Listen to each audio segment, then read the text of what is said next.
Subscribe करिए हमारे channel target UP TET CTET को और बेल आइकन को दबाइए। हेलो दोस्तों, मैं आनंद स्वागत करता हूं आप सभी का आपके अपने चैनल और app target UP TET CTET में। दोस्तों, मैं आपको पढ़ा रहा हूं डीएलएड 4th सेमेस्टर गणित विषय और इसमें सभी पूरा सिलेबस मैंने आपको पढ़ा दिया है। राजन सीरीज के बहुविकल्पी प्रश्न पढ़ा दिए हैं, राजन सीरीज का अति लघुत्तरीय प्रश्न पढ़ा दिया है। राजन सीरीज के लघुत्तरीय प्रश्न आप पढ़ने के लिए कह रहे थे, तो पिछले क्लास में मैंने स्टार्ट किया था और पिछले क्लास में मैंने 10 क्वेश्चन आपको कराए थे। अब इसको हम आगे बढ़ाने वाले हैं। इस क्लास में बहुत ही महत्वपूर्ण प्रश्न हैं आपके, जो 2-2 नंबर के प्रश्न पूछे जाते हैं आपकी परीक्षा में, वह प्रश्न आपको यहाँ पे देखने को मिलते हैं और ये बहुत ही ज्यादा वेटेज रखते हैं आपके एग्जाम में। 14 नंबर का इससे पूछा जाता है, तो बहुत ही ज्यादा 25 में 14 नंबर आपके यहीं से आते हैं, तो इसलिए ये बहुत महत्वपूर्ण हो जाता है आप लोग के लिए। हर एक प्रश्न को बहुत ही ध्यान से देखिएगा, खुद से सॉल्व करने का प्रयास करिएगा।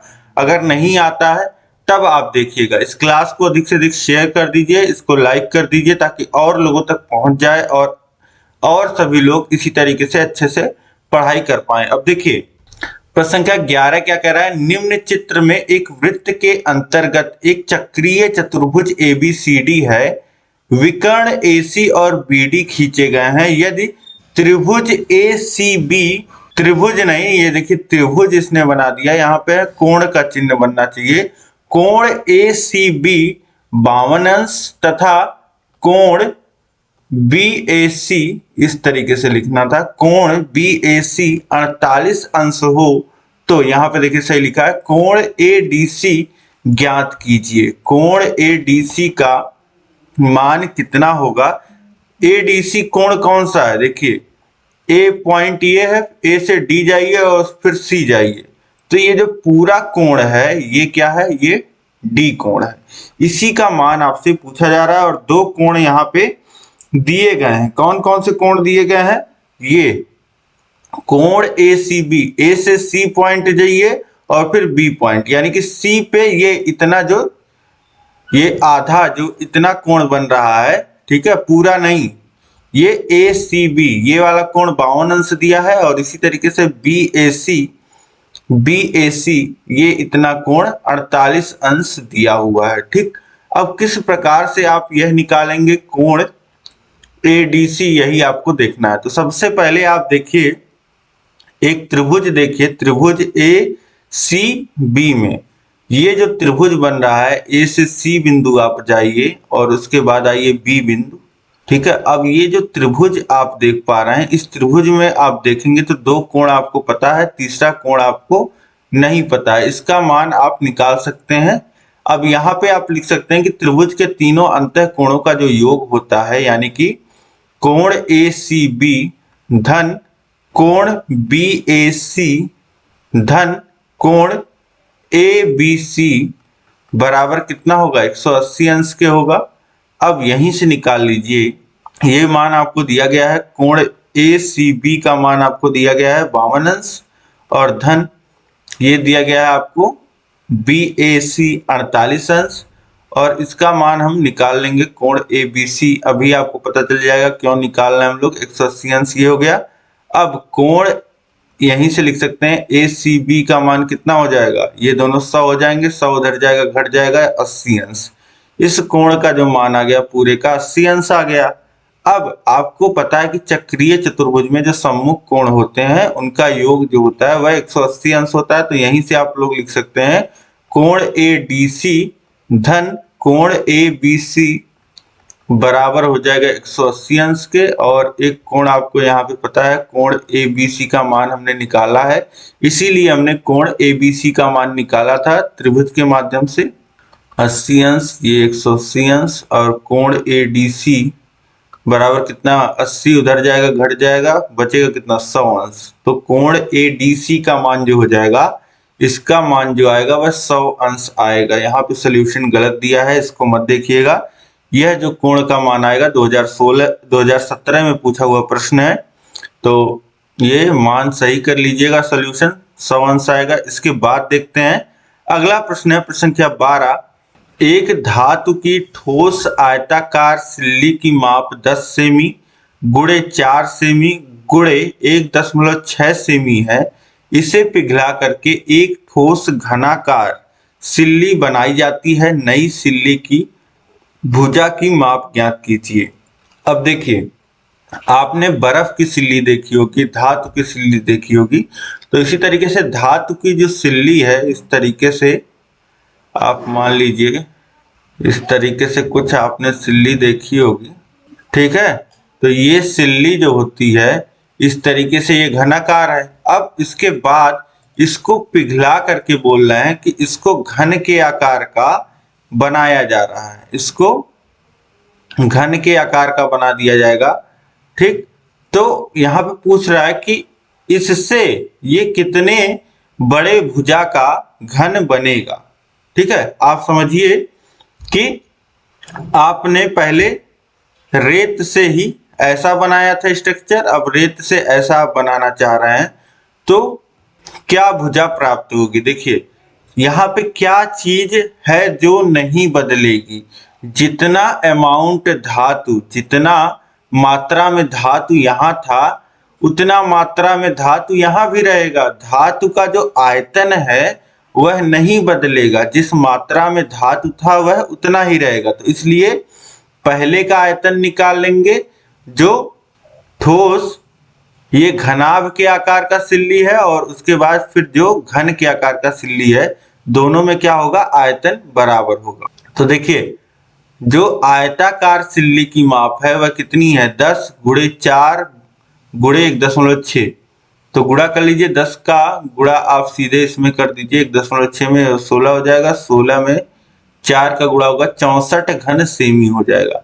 अब 64 घन सेमी हमको आयतन मिल गया। अब इसे घनाकार कर दिया गया, लेकिन क्षेत्रफल नहीं, यहाँ पे आप आयतन वही रहेगा, ये लिखिएगा। तो घन का क्षेत्रफल क्या इन्होंने लिखा है, आप देखिए, घन का आयतन होता है, घन का आयतन बराबर आप लिखेंगे, घन का आयतन बराबर होगा a क्यूब। अब इसको a क्यूब को बराबर आप दिखा सकते हैं जो पहले का आयतन है 64, क्योंकि उसी से, उसी धातु से बनाया जा रहा है। तो a क्यूब बराबर 64 हो जाएगा और a बराबर 4 आ जाएगा। a बराबर 4 सेंटीमीटर, यानी कि ये जो घन बनेगा इसकी जो भुजा होगी वह 4 सेंटीमीटर लंबी होगी। इसके बाद अगला प्रश्न देखिए, प्रश्न संख्या 13 है। एक साइकिल के पहिए का व्यास 77 सेमी है, 0.242 किलोमीटर चलने में कितने चक्कर लगाएगा।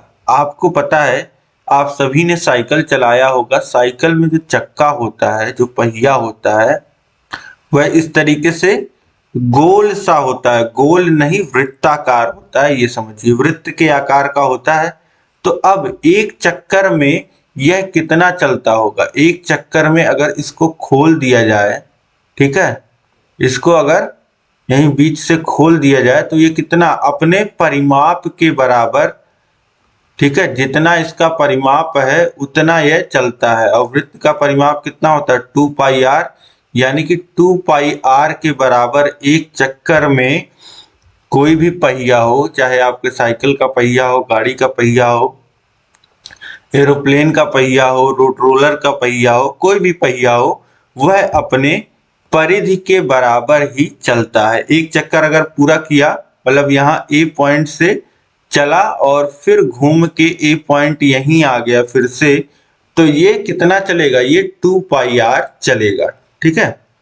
अब इसके बाद आपसे क्या बोल रहा है, देखिए, एक साइकिल का पहिया है जिसका व्यास आपको दे दिया गया है, ठीक है, और उससे पूछ रहा है कि इतना किलोमीटर चलने में कितना दूरी, कितने चक्कर इसको लगाना पड़ेगा। तो देखिए किस तरीके से सॉल्व करेंगे। परिधि, जो पहिए का व्यास दिया गया है वह 77 सेंटीमीटर दिया गया है, यानी कि त्रिज्या कितना हो जाएगा, 77/2, और परिधि जो होता है, इसको परिमाप को हम लोग क्या कहते हैं, परिधि कहते हैं। वृत्त में परिधि बराबर होता है 2 पाई r, और 2 पाई r, 2 पाई इंटू r बराबर कितना हो जाएगा, 2 से 2 कट जाएगा, ये आ जाएगा 77 पाई, ठीक है।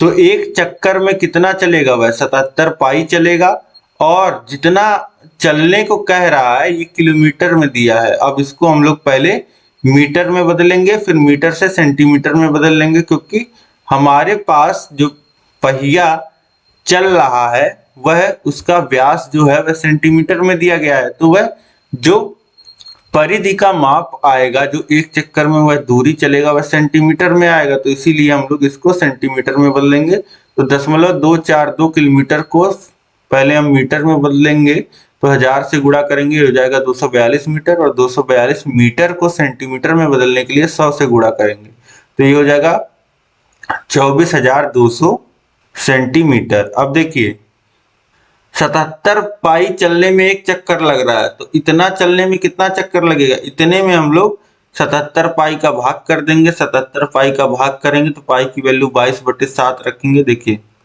177 गुणे 22/7 होगा, तो जो 7 बटे में होगा ये ऊपर गुणे में हो जाएगा। ठीक, अब देखिए 7 से काटिए तो 11 बार में कट जाएगा, और इसके बाद 11 से इसको काटेंगे 242 को, तो ये 2 और 2 बार में पूरा कट जाएगा। अब देखिए ऊपर आ गया 22 एक बार में पूरा काट देगा, और ये हो जाएगा 1 और 2 शून्य बचा है तो 100, यानी कि 100 चक्कर में पूरा ये 0.242 किलोमीटर चल लेगा। ये साइकिल का पहिया 100 चक्कर मारेगा तो 0.24 किलोमीटर, यानी कि 0.25 किलोमीटर जिसे कह सकते हैं आप, 0.25 लिख दीजिए मोटा मोटी। ठीक है, तो 1/4 किलोमीटर यह चल लेगा। अब इसके बाद अगला प्रश्न देखिए, प्रश्न संख्या 14 है, किसी कक्षा में 24 शिक्षार्थियों की वर्षों में आयु के आंकड़े निम्नलिखित हैं। देखिए आयु में शिक्षार्थियों के वर्ष दिए गए हैं, जैसे 12 वर्ष के कितने शिक्षार्थी हैं, 12 वर्ष के 4 शिक्षार्थी हैं। इसी तरीके से 13 वर्ष के कितने शिक्षार्थी हैं, 13 वर्ष के 5 शिक्षार्थी हैं, और 14 वर्ष के कितने हैं, 4 हैं। इसी तरीके से 15 वर्ष के 6 हैं, 16 वर्ष के 5 शिक्षार्थी हैं। तो ये आप समझ गए। अब यहाँ पे प्रश्न में पूछ क्या रहा है, आंकड़ों का माध्यिका ज्ञात कीजिए। तो अब देखिए जब ऐसे आपको आंकड़े दिए रहते हैं तो मैंने आपको बताया है कि इस टेबल को हम लोग इस तरीके से लिख लेते हैं। जैसे आयु को हम लोग इस तरीके से लिख लेंगे, पूरा ऊपर से नीचे, जैसे 12, 13, 14, 15, 16 दिया है, और इसके सामने इसकी बारंबारता जो दी गई है वो लिख लेंगे। इसके बाद हम लोग इस टेबल को एक कॉलम और बढ़ाते हैं इसमें, और इसमें क्या लिखते हैं हम लोग, संचयी बारंबारता लिखते हैं। संचयी बारंबारता क्या होता है, जैसे पहला पद आया 12 और इसकी बारंबारता आ गई 4, तो उसको संचयी बारंबारता अब लिख देंगे 4। ठीक, जितना आया उतना लिख देंगे पहले में, या आप पहले कुछ नहीं आया हुआ तो शून्य में 4 जोड़ दीजिए, तो ये हो जाएगा 4, और यहाँ पे लिख देंगे 4। अब देखिए अगला जो पद है वह 13 है, 13 की जो बारंबारता है वह 5 है, तो अब इससे पहले 4 आ चुका है, तो 4 में जुड़ेगा 5, और ये हो जाएगा बराबर 9 के। अब देखिए इसके बाद अगला पद है 14, इसकी बारंबारता है 4, और इससे पहले 9 बारंबारताएं, 9 पद आ चुके हैं, तो 9 पद जो आ चुके हैं, 9 पद और 4 पद फिर आ गए 14 के, तो ये जुड़ के 9, 4, 13, यहां तक अब 13 पद आ चुके हैं। अब इस 13 में हम लोग देखिए 13 पद आ चुके हैं, फिर अगला पद है 15 का, और 15 के कितने पद आ रहे हैं, 6, तो ये पहले के 13 और धन 6 बराबर हो जाएगा 19। इसी तरीके से ये 19 धन 5 बराबर हो जाएगा 24। तो टोटल कितनी हो रही है बारंबारता, 24। 24 शिक्षार्थी दिए गए हैं, तो 24 पद, 24 आयु यहाँ पे है। इन आयु की माध्यिका हमको निकालना है। तो माध्यिका देखिए किस तरीके से निकालते हैं। माध्यिका जब सम संख्या है, यहाँ पे देखिए कुल 24 शिक्षार्थी हैं, यानी कि n की जो संख्या है वह 24 है। जब n जो होता है वह सम होता है तो माध्यिका का फॉर्मूला अलग लगता है। यह देखिए 24 जो है सम संख्या है, तो माध्यिका का फॉर्मूला अलग लगेगा। अगर यहीं पे 23 होता तो विषम संख्या होता, तो माध्यिका का फॉर्मूला अलग लगता।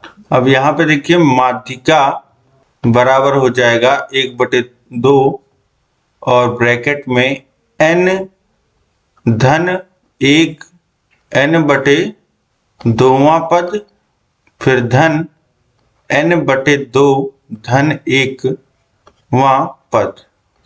तो इस तरीके से जब सम संख्या दी रहेगी तो माध्यिका का जो फॉर्मूला लगेगा वह 1/2 का गुणा होगा पूरे n/2वें पद का मान धन n/2 धन 1। ठीक है, ये भिन्न से अलग है धन 1, ये ध्यान रखिएगा, वहां पद का मान। ठीक है, तो इस तरीके से उस पद का मान आपको लिखना होता है। अब यहाँ पे n की जो वैल्यू है वह कितनी है, 24 आपको दी गई है।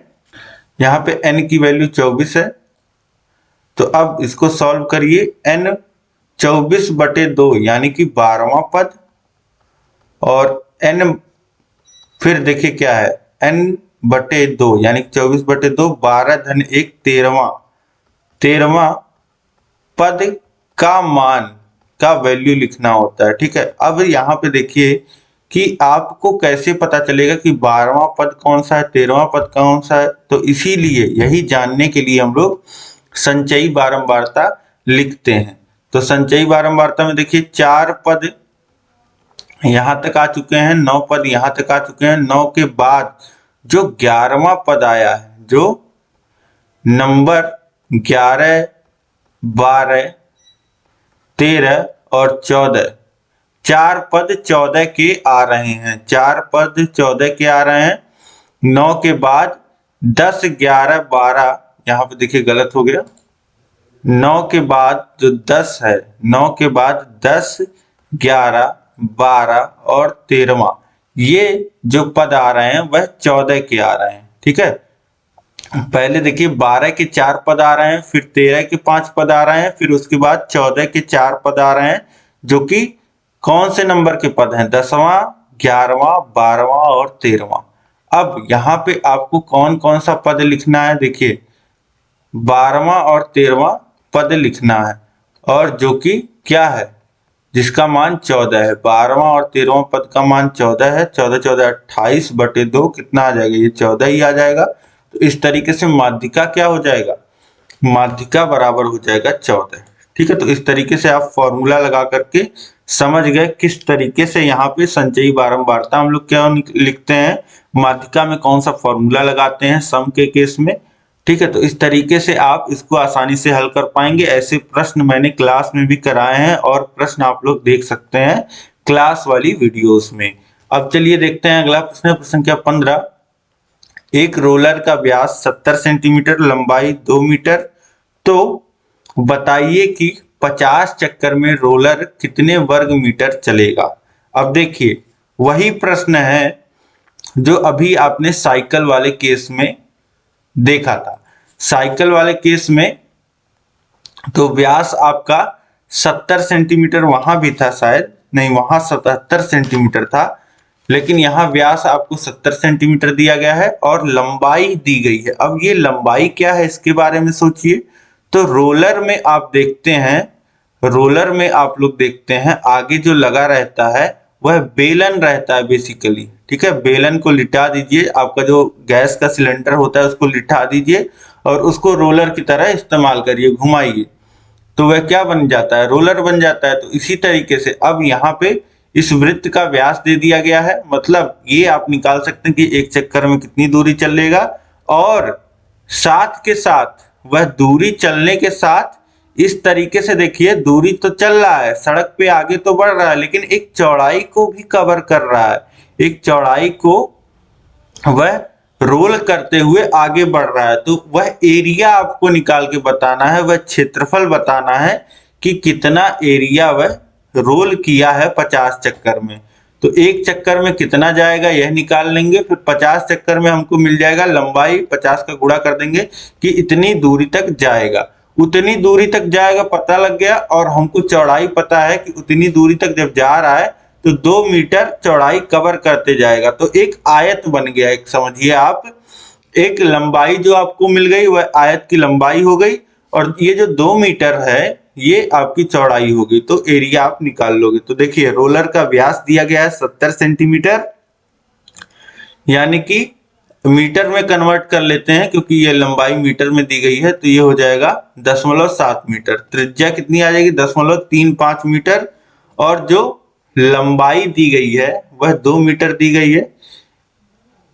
अब एक चक्कर में जो रोलर जो दूरी तय करेगा, एक चक्कर में दूरी जो तय करेगा रोलर, वह 2 पाई r तय करेगा। ठीक, ये हो जाएगा दूरी।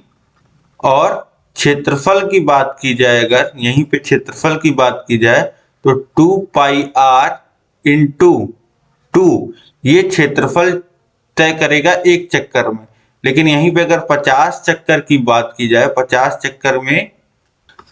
चक्कर में जो क्षेत्रफल कवर करेगा वह कवर करेगा 2 पाई r इंटू 2 इंटू 50।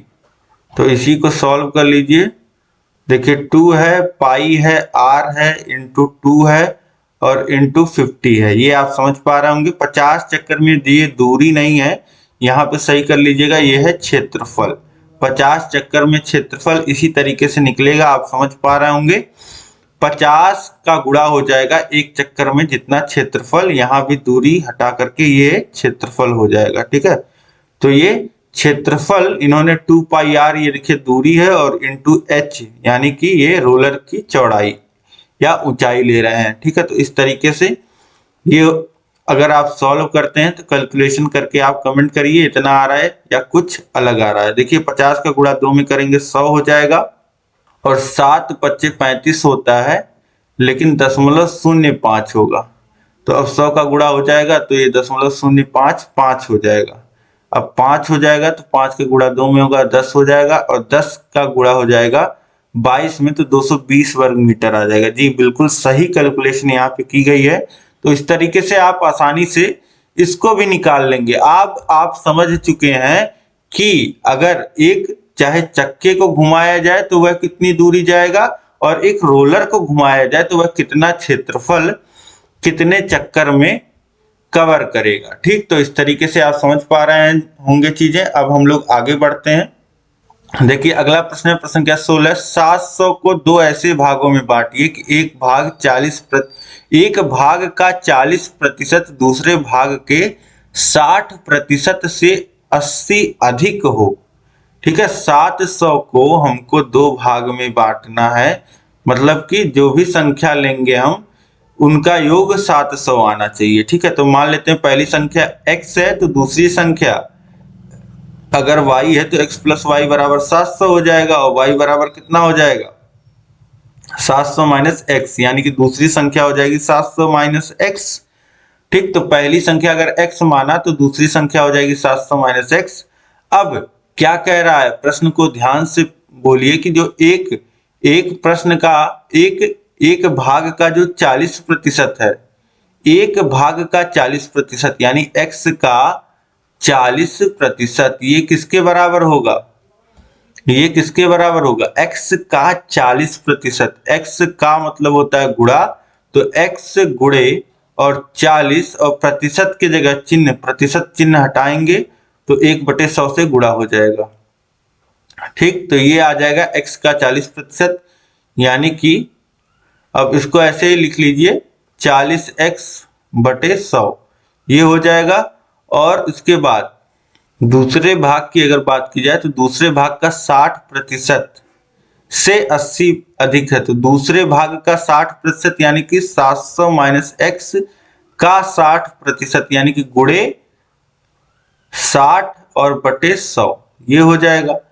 ठीक, अब क्या बोल रहा है कि एक भाग का 40% दूसरे भाग के 60% से 80 अधिक है, यानी कि ये जो पहला भाग का 40% है वह दूसरे भाग के 60% से 80 अधिक है, यानी कि पहले भाग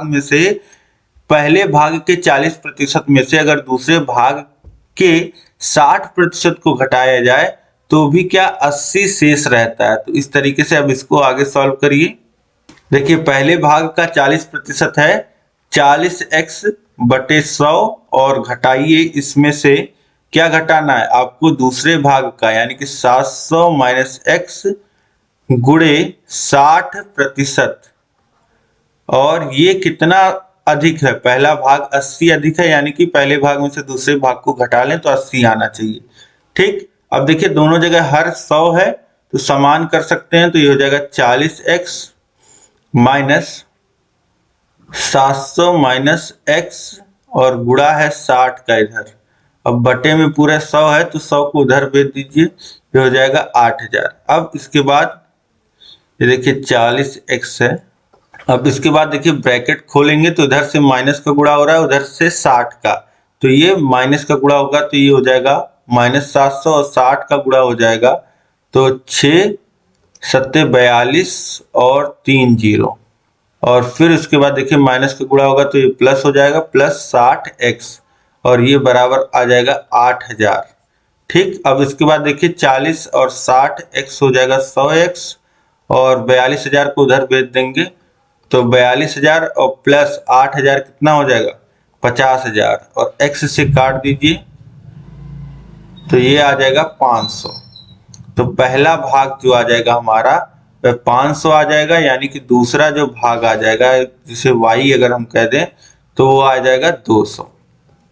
तो इस तरीके से पहला भाग और दूसरा भाग आप निकाल लेंगे।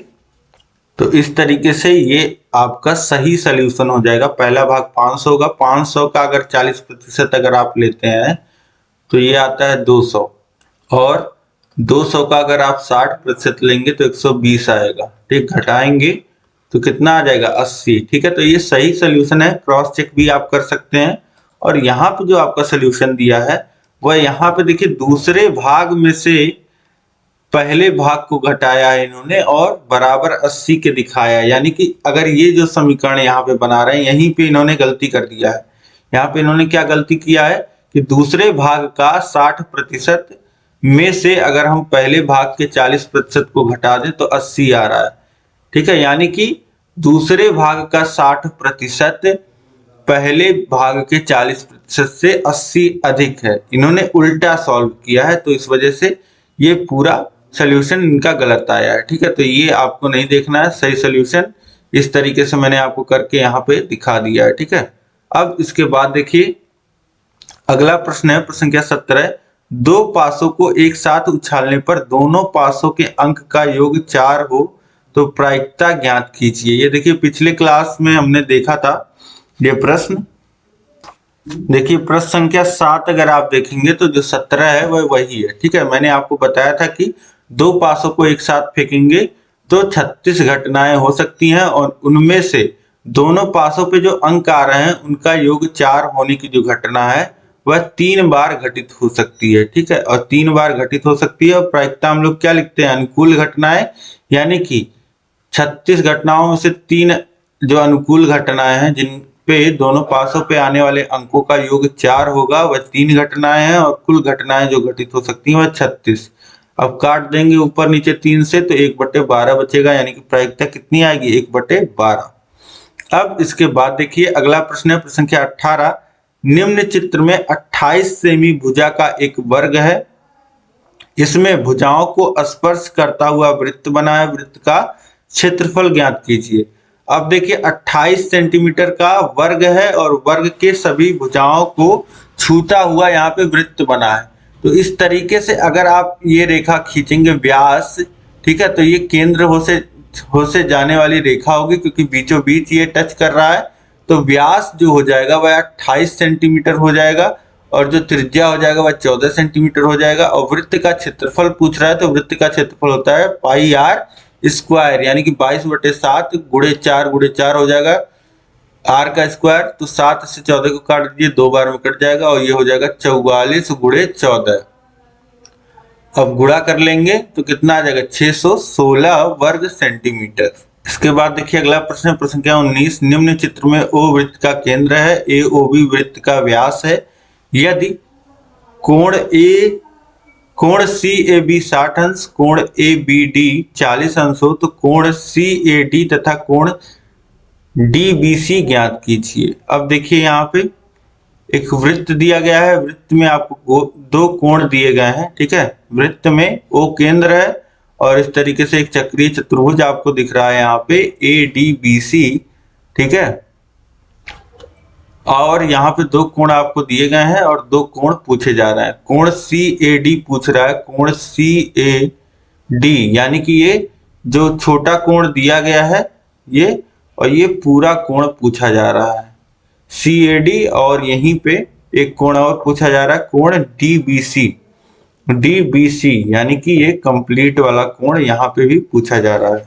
तो ये कैसे निकालेंगे आप देखिए, अगर यहीं पे आप देखें त्रिभुज ए बी सी, यानी कि ये जो ऊपर त्रिभुज, आपको दो त्रिभुज बनते हुए दिख रहे हैं, तो ऊपर वाले त्रिभुज में आप देखिए तो ये जो त्रिभुज है वह अर्धवृत्त में बना हुआ त्रिभुज है, और अर्धवृत्त में जो परिधि पे कोण बनता है वह 90 अंश का कोण बनता है। तो यहां से लिख सकते हैं कोण ACB बराबर 90 अंश, क्योंकि यह अर्धवृत्त में बना हुआ कोण है, यहीं पे आप लिख दीजिएगा। अब आप त्रिभुज, इसी त्रिभुज में तीनों अंतः कोणों का जो योग होगा वह कितना होगा, वह 180 अंश होगा। ये देखिए 90 हो गया, ये 60 हो गया, 150 तो 30 और ये 30 अंश आ जाएगा। तो यहीं से लिख सकते हैं ये कोण CBA का मान जो हो गया वह 30 अंश हो गया, और जो कोण हमको निकालना है कोण CBD, कोण DBC कह दीजिए उसको, तो DBC को हम लोग लिख सकते हैं दो कोणों का योग। कौन कौन से कोण का, कोण CBA प्लस कोण ABD, इन्हीं दोनों कोणों से तो मिलके बना है ये पूरा वाला कोण। तो यही कोण हम जोड़ देते हैं, कोण CBA हमने निकाला 30 अंश, और जो पहले से दिया है कोण ABD 40 अंश, तो ये पूरा कोण कितना हो जाएगा, 70 अंश का हो जाएगा। ये पूरा कोण 70 अंश का हो गया। अब यह पूरा कोण आपको 70 अंश का मिल गया, तो इसके सामने का जो पूरा कोण है यह आप इसी मेथड से निकाल सकते हैं। कौन से मेथड से, चाहे इस मेथड से निकाल लीजिए, नीचे वाले त्रिभुज को समकोण दिखा दीजिए, या फिर आप क्या कर सकते हैं, चक्रीय चतुर्भुज दिखा दीजिए और सम्मुख कोणों का योग दिखा दीजिए, कितना होता है 180 अंश। तो कोण यहीं से लिख सकते हैं कोण CAD प्लस कोण DBC का मान कितना होगा 180 अंश, क्योंकि ये सम्मुख कोण है। तो यहां से DBC का मान 70 अंश हो गया बराबर 180 अंश, और धन कोण CAD, कोण CAD का मान कितना आ जाएगा 110 अंश। ठीक है, तो इस तरीके से बहुत सारे मेथड्स हैं, किसी भी तरीके से आप सॉल्व कर सकते हैं। इसके बाद देखिए अगला प्रश्न हमारा है प्रश्न संख्या 20, यदि A इतना सेट है और B इतना समूह है, तो A यूनियन B और A इंटरसेक्शन B का मान ज्ञात कीजिए। बहुत ही आसान है। A यूनियन B में देखिए सभी पद आ जाते हैं, जितने A में आए हैं और जितने B में आए हैं, लेकिन कोई पद को रिपीट नहीं किया जाता है। जैसे A में एक आ रहा है, तो A यूनियन B जब हम लोग लिखेंगे तो एक लिखेंगे, फिर उसके बाद देखिए A में 3 आ रहा है तो 3 को लिख लेंगे, 5 को लिख लेंगे, 7 को लिख लेंगे, फिर इसके बाद देखिए 5 और 7 B में भी आ रहे हैं, तो 5 और 7 पहले ही हम लिख चुके हैं A यूनियन B में, तो अब नहीं लिखेंगे।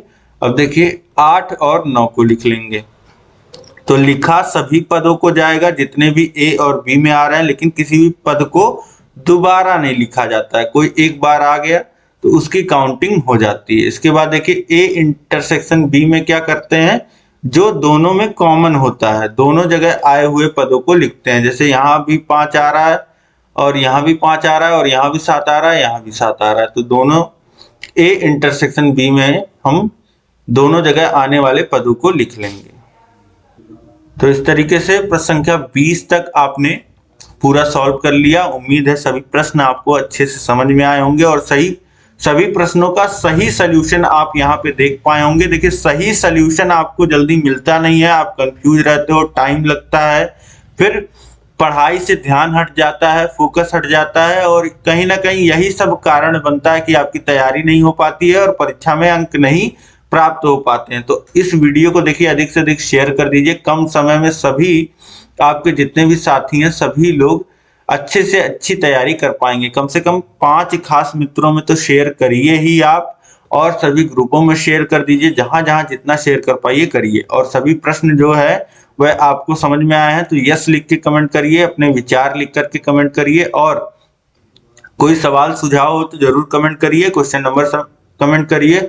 और अभी तक चैनल को सब्सक्राइब नहीं किया तो सब्सक्राइब कर लीजिए, और इसी तरीके से सभी क्लासेस को पढ़ने के लिए नीचे डिस्क्रिप्शन में लिंक दिया गया है, सभी विषयों का लिंक, वहां से आप जाकर के सभी विषयों का प्लेलिस्ट का लिंक है वहां से आप पढ़ाई कर सकते हैं। इसके बाद अगर आपको लगता है कि मेरे पास कम समय है और बहुत अच्छे ढंग से मुझे तैयारी करनी है, बिना डिस्टरबेंस के तैयारी करनी है, मुझे कहीं से भी कोई डिस्ट्रैक्शन नहीं चाहिए और सभी विषयों का पीडीएफ चाहिए जिसे मैं प्रिंट करके पढ़ पाऊं, या राजन पवन का पीडीएफ चाहिए, या सब कुछ एक जगह चाहिए, तो ये सारा कुछ आपको एक जगह मिलेगा हमारे ऐप पे। ऐप का जो लिंक है वह नीचे डिस्क्रिप्शन में दिया गया है, वहां से जाके डाउनलोड करिए और अपनी पढ़ाई निरंतर इसी तरीके से जारी रखिए। तो इस तरीके से इस क्लास में अंत तक बने रहने के लिए आप सभी लोग का बहुत बहुत धन्यवाद। मिलते हैं नेक्स्ट क्लास में। जय हिंद, जय भारत।